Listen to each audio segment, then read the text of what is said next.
À Bambeto, dans la commune de Ratoma, les encombrants physiques dégagés, les déviations identifiées et bétonnées. La machine ouvre déjà les premières voies. Ces quelques images sont entre autres signes de démarrage effectif des travaux de construction de l'échangeur de Bambeto. Le ministre des Transports et des Infrastructures, en visite des lieux, recommande. Les 4 déviations sont prêtes, mais naturellement, il y a encore beaucoup de travail à faire, surtout sur le plan de l'organisation du trafic. Parce que vous savez que c'est un endroit qui est très encombré ici. Il va falloir aérer la circulation et il va falloir également sensibiliser la population, sensibiliser les usagers de la route. L'autre constat est le manque d'infrastructures sportives pour des jeunes de Bambeto et environnants qui se rabattent sur ces espaces prévus pour la déviation. Sur la question, le ministre Yaya Sow se montre préoccupé. Le problème aussi qui se pose, c'est le manque d'aire de jeu dans le quartier, parce que les jeunes utilisent souvent les déviations pour jouer au football et cela crée aussi des encombrements. Nous sommes en train de trouver des alternatives, de leur trouver des terrains de jeu de façon à ce qu'ils n'occupent plus la chaussée.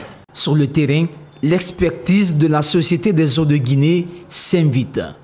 Un autre problème à résoudre pour faire respecter le délai, même si le superviseur général du projet de construction de l'échangeur de Bambeto s'engage dans ce sens.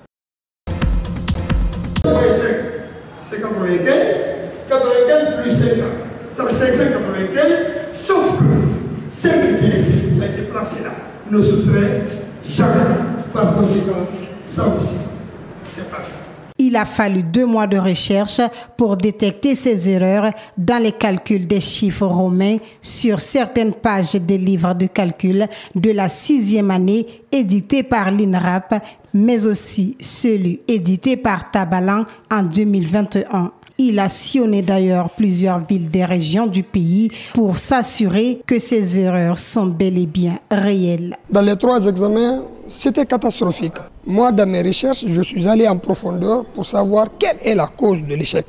Il m'a poussé d'aller et sur les documents du secondaire et sur les documents du primaire. Et arrivé là, j'ai trouvé qu'il y a des problèmes. Mais comme les chiffres romains ne sont enseignés qu'à l'élémentaire, voilà pourquoi j'ai tenu à ce que cela soit un cours spécial. Après quelques minutes d'exposé devant ces acteurs du système éducatif, cet enseignant en service à la formation continue du MEPUA, qui a à son actif plusieurs distinctions qui lui ont été décernées pour ses compétences, a su émerveiller ses pairs, mais aussi le ministre Guillaume Hawing.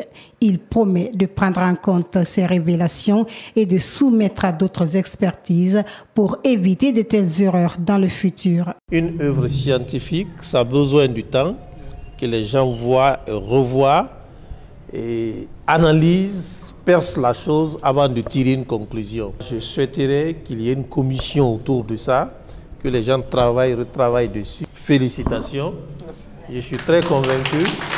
Vous êtes vraiment un pédagogue et un grand pédagogue. Alors que ces livres ont été enseignés aux élèves depuis des années, de nombreux acteurs se disent déjà conscients des dangers et de ces erreurs si elles sont bien réelles. C'est pourquoi Al-Hassan Ba soutient que les enseignants-chercheurs doivent, dans les conditions normales, avoir la maîtrise de ces chiffres romains pour mieux outiller les apprenants.